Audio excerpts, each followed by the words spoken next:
Hey Marika, this is Bill at Cross Flags Corvettes. I'm going to be videoing the 1979 10th anniversary Trans Am for you today. Figure video will be better. Total walk around. Paint on the car is real nice. Bird is in good shape, not peeling off or anything.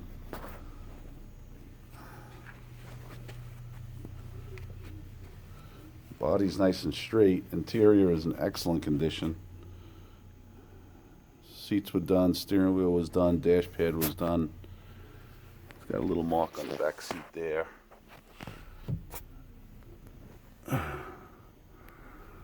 T-tops are in great shape.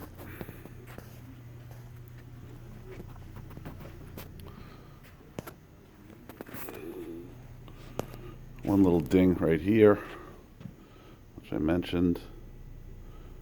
That's the only real dent on the car.